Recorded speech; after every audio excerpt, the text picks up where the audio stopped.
dan T4, akibatnya metabolisme tubuh meningkat, menimbulkan gejala seperti jantung berdebar, penurunan berat badan, dan tremor. Lalu yang kedua ada produksi hormon kurang atau hiposekresi terjadi saat kelenjar tidak mampu menghasilkan hormon yang cukup.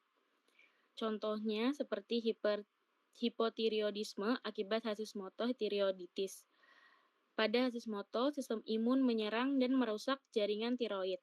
Lama-kelamaan, kemampuan tiroid memproduksi hormon T3 atau T4 menurun. Akibatnya kurangnya hormon tiroid, metabolisme tubuh melambat dan menyebabkan kelelahan, kenaikan berat badan, dan intoleransi dingin. Lalu ada resistensi terhadap hormon, terjadi ketika hormon sebenarnya ada tetapi sel tubuh tidak merespon. Contohnya seperti diabetes mellitus tipe 2, kadar insulinnya normal atau bahkan tinggi, tetapi sel otot dan lemak tidak merespon karena resistensi insulin. Akibatnya, glukosa tidak bisa masuk ke sel dan tetap berada dalam darah, menyebabkan hiperglikemia kronis. Lalu ada gangguan pada reseptor hormon. Gangguan ini terjadi bila reseptor hormon mengalami mutasi sehingga tidak bekerja. Contohnya seperti resistensi hormon tiroid atau RTH. Terjadi mutasi pada reseptor TR-beta sehingga jaringan tidak bisa merespon hormon T3 atau T4 walaupun kadar hormonnya tinggi. Tubuh tetap menunjukkan gejala hipotiroid atau campuran keduanya. Lalu ada tumor endokrin. Tumor dapat merangsang kelenjar menghasilkan terlalu banyak hormon atau justru merusak jaringan normal. Seperti adenoma hipofisis yang dapat meningkatkan produksi prolaktin, disebut sebagai hiperprolaktinemia. Lalu ada insulinoma, menghasilkan insulin berlebih, menyebabkan hipoglikemia berat. Lalu ada kanker tiroid yang dapat menyusup jaringan sehingga produksi hormon terganggu. Lalu di sini ada etiologi atau penyebab gangguan endokrin dibagi menjadi beberapa kategori besar, yaitu yang pertama ada autoimun. Penyebab paling umum gangguan endokrin, contohnya seperti Hashimoto atau hipotiroid, ada Graves atau hipertiroid, dan diabetes tipe 1 akibat kerusakan sel beta pankreas. Lalu ada genetik atau mutasi yang disebabkan kelainan kromosom atau mutasi gen hormon, seperti sindrom Turner yang hanya memiliki satu kromosom X dan menyebabkan gangguan hormon reproduksi. Lalu ada sindrom Klinefelter akibat kelebihan kromosom X dan menyebabkan gangguan testosteron. Lalu ada neoplasma atau tumor. Tumor dapat meningkatkan produksi hiper atau hiposekresi hormon seperti adenoma hipofisis, lalu insulinoma, dan karsinoma tiroid. Lalu ada infeksi atau inflamasi. Penyakit infeksi atau peradangan dapat mengganggu fungsi kelenjar, seperti tiroiditis subakut, biasanya akibat virus, dan menyebabkan nyeri tiroid atau fluktuasi hormon. Lalu ada pankreatitis, merusak sel beta dan menyebabkan gangguan insulin. Lalu ada defisiensi nutrisi. Kurangnya nutrisi penting untuk mengganggu produksi hormon seperti kekurangan yodium yang menyebabkan hipotiroid dan malnutrisi protein menyebabkan gangguan hormon pertumbuhan.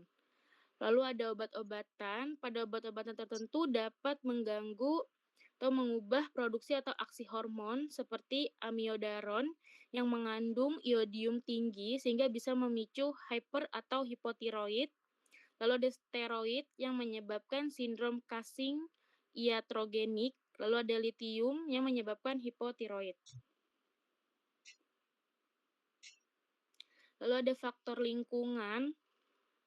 Paparan bahan kimia berbahaya dapat mengganggu sistem hormon, contohnya seperti zat BPA atau bisphenol A adalah bahan kimia industri yang mengganggu hormon tubuh, terutama estrogen dan hormon tiroid, biasanya ditemukan pada plastik, wadah makanan, dan struk belanjaan.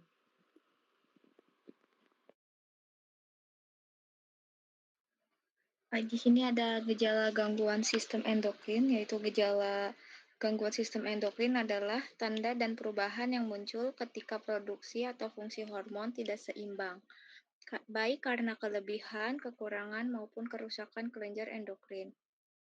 Ketidakseimbangan hormon ini memengaruhi banyak sistem tubuh seperti metabolisme, pertumbuhan, reproduksi, suasana hati, dan keseimbangan cairan, sehingga menimbulkan berbagai gejala yang dapat bersifat umum maupun spesifik sesuai kelenjarnya, meliputi gejala umum dan spesifik.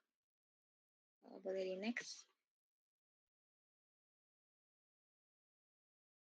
Di sini ada gejalanya, yaitu pada gejala umum, perubahan berat badan yaitu naik turun tanpa sebab jelas akibat gangguan metabolisme, lalu ada kelelahan yaitu energi cepat habis, homeostasis terganggu.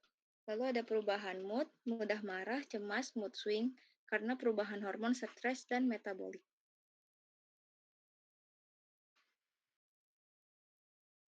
Ada gangguan tidur, insomnia atau mengantuk berlebihan berkaitan dengan pineal dan regulasi hormon. Ada gangguan menstruasi atau reproduksi, yaitu siklusnya tidak teratur, kesuburan menurun, dan dipengaruhi hormon seks dan pituitari. Intoleransi panas atau dingin itu tidak tahan panas atau hipertiroid, tidak tahan dingin itu hipotiroid. Gejala spesifik tiap kelenjar itu ada hipotalamus, pituitari, master gland, pineal, tiroid, paratiroid, timus, adrenal, pankreas, ovarium, dan testis.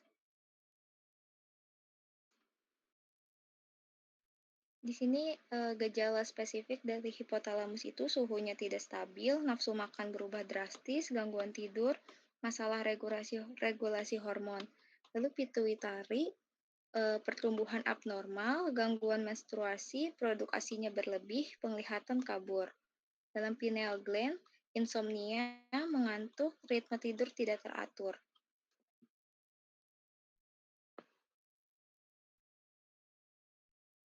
Dalam timus, infeksi berulang, penyakit autoimun, lalu di pankreas itu sering haus, sering buang air kecil, sering lapar, luka sulit sembuh. Di ovarium, menstruasi tidak teratur, jerawat parah, nyeri panggul, infertilitas, PMS berat.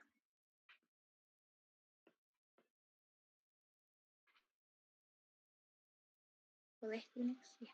Testis itu libidonya menurun, massa otot berkurang, rambut tubuh menipis, infertilitas. Di paratiroid, kram otot, kesemutan, kejang, batu ginjal. Tiroid itu hipotiroid, berat badannya naik, kulit kering, rambut rontok, lemas. Hipertiroid itu berat badan turun, jantung berdebar, tremor, sama mudah cemas. Lalu di adrenal, Addison itu kurang kortisol, terjadi lemas berat, hiperpigmentasi kulit, tekanan darah rendah, terus ada Cusing itu kelebihan kortisol, wajah membulat, lemak menumpuk di perut, kulit mudah memar.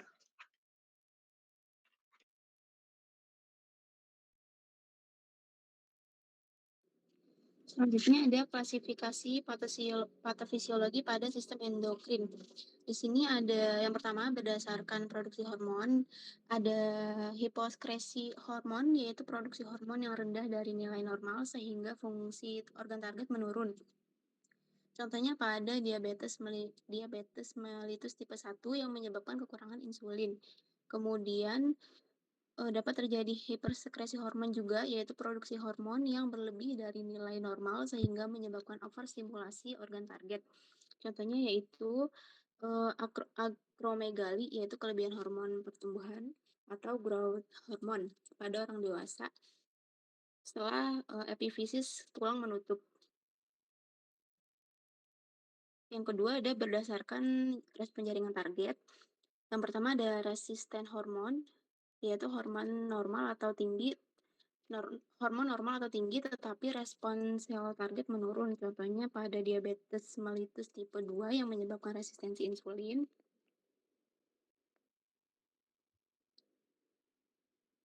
Selanjutnya ada gangguan reseptor hormon, yaitu kerusakan atau mutasi reseptor hormon. Contohnya diabetes insipidus nefrogenik yang menyebabkan reseptor ADH tidak berfungsi.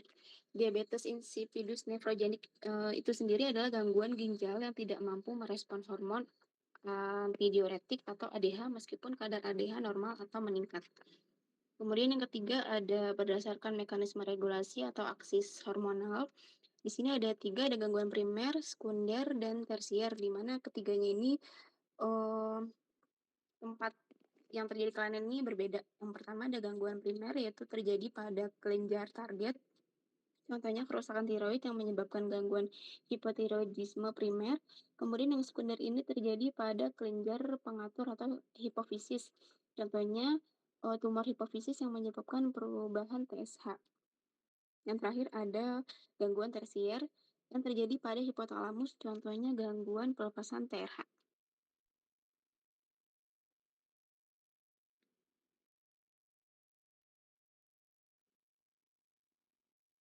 Mungkin itu yang dapat kelompok kami jelaskan. Sekiranya ada teman-teman ada yang ingin ditanyakan, boleh?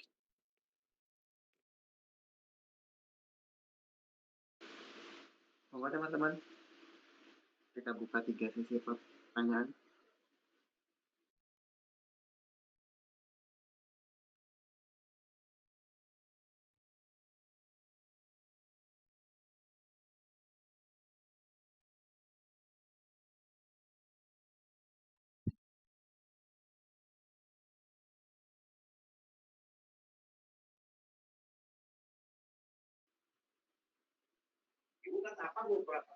Monggo teman-teman, kalau ada yang mau didiskusikan hari ini yang presentasi satu kelompok saja ya.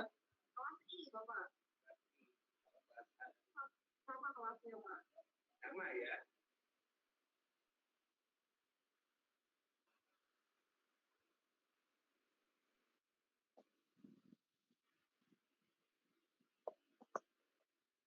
Recording in progress.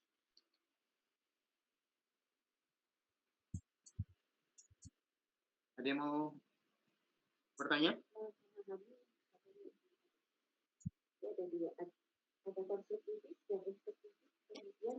Ini yang presentasi, jadi saya tidak bisa melakukan sesi. Kita fokus di satu sesi ini, rencana pembelajaran itu pengalaman. Nggak ada di sini Mbak, boleh di search aja, nggak di Google.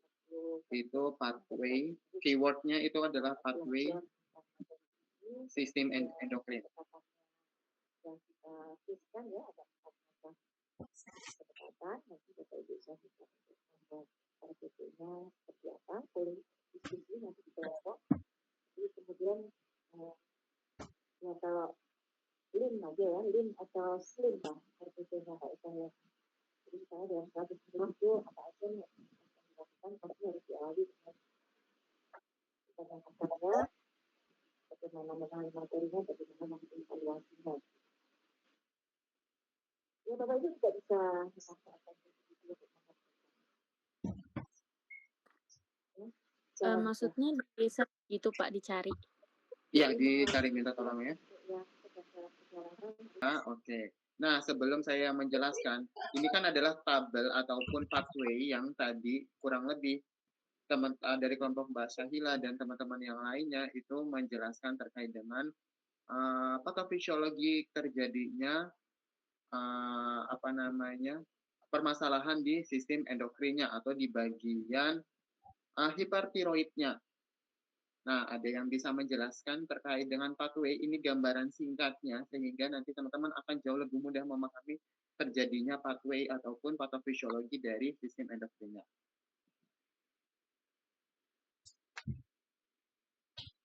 Dari kelompoknya Mbak Syahila, atau yang tadi presentasi, ada yang bisa menjelaskan terkait dengan gambaran dari bagan pathway sistem endokrin? Terjadi gangguan autoimun, yaitu gangguan autoimun seperti inflamasi tiroiditis atau produksi hormon tiroid yang berlebihan menyebabkan stimulasi abnormal kelenjar tiroid. Kemudian kondisi stimulasi abnormal kelenjar tiroid ini dapat menyebabkan hipotiroidisme, kemudian dapat menyebabkan juga tirotoksikosis, sehingga muncul gejalanya seperti ada iritabel, palpitasi, gelisah. Kemudian ada juga exophthalmos, penurunan berat badan progresif, peningkatan selera dan konsumsi makan. Oke, terima kasih Mbak. Oke, terima kasih Mbak Putri. Dua tadi yang lainnya tadi siapa? Sorry. Paras Ayu dan Rizka Wardani, Pak. Oke. Paras Ayu, tirotoksisitosis itu apa?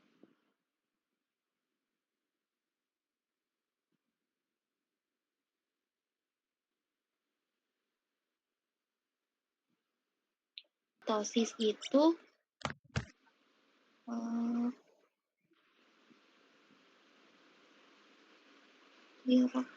toksitosis itu keadaan di mana kelebihan hormon tiroid di dalam darah. Kelebihan hormon tiroid, Pak. Oke, dilihatnya dan diukur dari data laboratorium kan ya, data laboratoriumnya apa yang dilihat kalau jika dia kelebihan hormon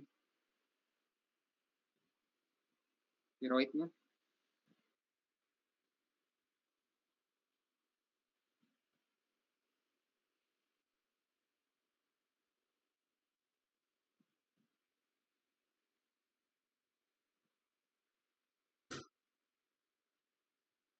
Dia dikatakan dia kelebihan hormon tiroidnya, itu kan dilihat dari parameter hasil laboratoriumnya. Nah, parameter laboratorium apa yang menunjukkan bahwa dia terjadi kelebihan hormon tiroidnya?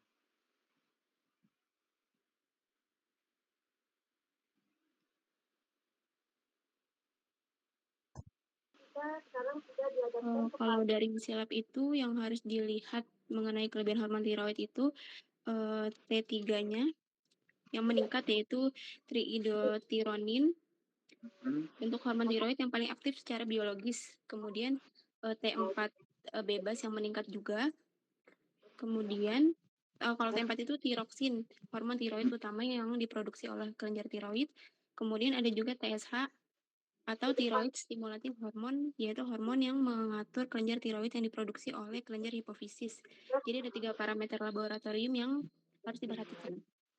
Oke, 3 parameternya tadi itu T3, T4, dan juga TSH-nya. Oke, yang satu kelompoknya lagi tadi siapa namanya?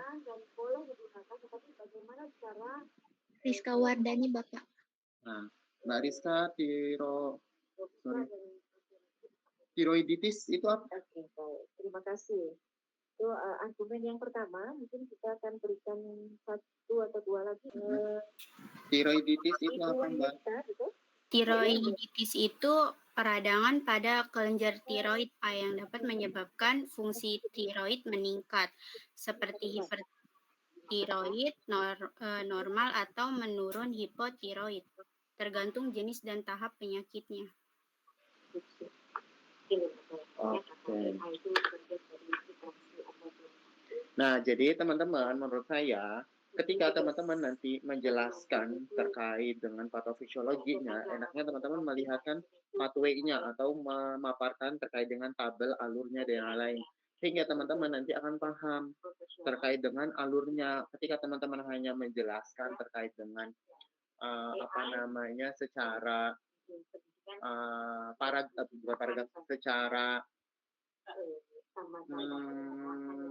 secara paragraf saja, itu teman-teman itu tidak bisa menggambarkan atau tidak bisa membayangkan bagaimana penyakit itu masuk. Ketika teman-teman melihat dari bagannya, itu kan dia itu hanya poin-poin penting saja yang terjadi ataupun alur yang bersinggungan terkait dengan patofisiologinya. Misalkan di sini seperti kurang lebih seperti yang teman-teman tadi sudah sampaikan pada saat teman-teman mempresentasikan. Di sini itu ada 3 etiologi atau penyebab yang bisa menyebabkan terjadinya gangguan pada sistem endokrinnya di sini karena penyakit gangguan autoimun yang sebelah kiri. Kemudian yang kedua oleh inflamasi dan yang ketiga oleh gangguan hormon tiroid yang berlebih. Nah, ketika dia permasalahannya di bagian inflamasi, maka dia akan menyebabkan terjadinya tiroiditis atau terjadinya peradangan.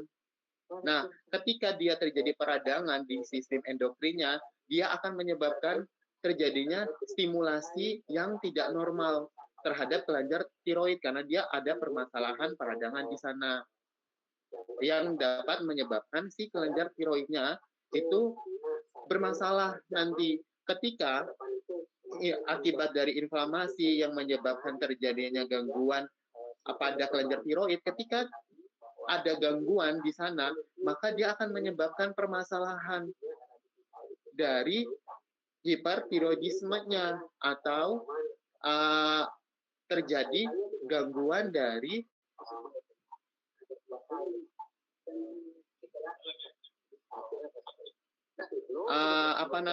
dari kelebihan si hormon tiroidnya. Nah, di mana ketika dia terjadi kelebihan hormon tiroidnya, baik itu dia T3-nya, kemudian T4-nya, dan juga TSH-nya, itu dapat menyebabkan terjadinya tiroksitosis. Ketika tiroksitosisnya ini terjadi, itu maka akan mulai banyak tuh muncul gejala-gejalanya. Nah, misalnya pasiennya akan mulai banyak yang gelisah, kemudian merasa khawatir, kemudian penurunan berat badan, dan yang lain-lainnya. Namun ketika dia akibat karena gangguan autoimun, dia tidak akan menyebabkan terjadinya peradangan terlebih dahulu, tapi dia akan langsung mengganggu pada stimulasi di kelenjar tiroidnya. Ketika dia terjadi gangguan secara langsung, begitu juga dengan akibat dari si hormon tiroidnya yang berlebih. Nah, dia sama-sama bekerja atau dia langsung merusak di bagian si kelenjar produksi si tiroidnya sehingga menyebabkan terjadinya kenaikan kadar entah T3-nya, kemudian T4-nya, ataupun nilai dari TSH-nya yang menyebabkan terjadinya hipertiroid tersebut. Nah, yang nantinya akan menyebabkan terjadinya gejala-gejala yang seperti yang saya sampaikan. Nah, ketika teman-teman menjelaskan seperti ini, itu teman-teman akan lebih mudah memahami bagaimana sih secara jelas ataupun secara terperinci itu terkait dengan terjadinya penyakit atau perjalanan terjadinya penyakit tersebut. Nah, sampai sini ada yang mau ditanyakan? Yang kelompok H, saran pria. Pak Nandang Koswara dari Indonesia.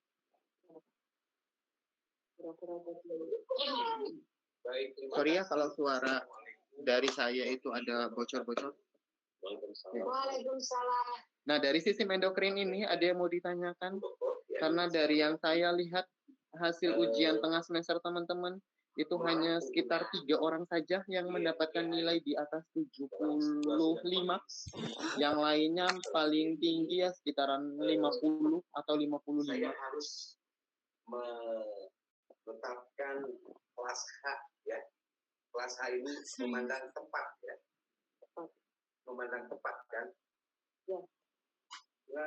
Kenapa estrogen itu bisa berpengaruh pada menjadi salah satu faktor terjadinya osteoporosis? Karena estrogen itu berpengaruh karena dia berperan utama dalam menjaga keseimbangan remodeling tulang, di mana kalau ada penurunan kadar estrogen, terutama pada wanita pasca menopause, itu akan mempercepat reabsorpsi tulang oleh osteoklas, melebihi pembentukan oleh osteoblast, Bapak. Oke, jadi hormon estrogen itu selain jadi hormon yang sangat berpengaruh kalau pada wanita, walaupun laki-laki juga memiliki hormon estrogen, walaupun tidak sebanyak pada wanita. Nah, dia ketika terjadinya penurunan, apalagi terutama pada pasien-pasien yang sudah menopause, maka kan hormon estrogennya sudah tidak sebanyak pada saat dia sebelum menopause. Nah, ketika dia sudah mulai terjadi penurunan yang signifikan, dia akan mempengaruhi terkait dengan kepadatan tulang, kemudian di sistem remodelingnya juga akan mempengaruhi, sehingga ketika dia menopause karena dia sudah produksi estrogennya sudah mengalami penurunan secara signifikan, itu akan mempercepat terjadinya proses osteoporosisnya. Ada lagi nggak yang mau ditanyakan?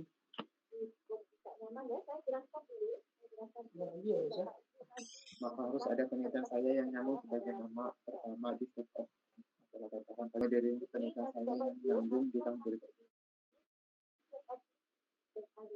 Ada lagi nggak? Itu aja lagi. Ada lagi nggak kamu yang tanyain ke aku? Itu aja kan.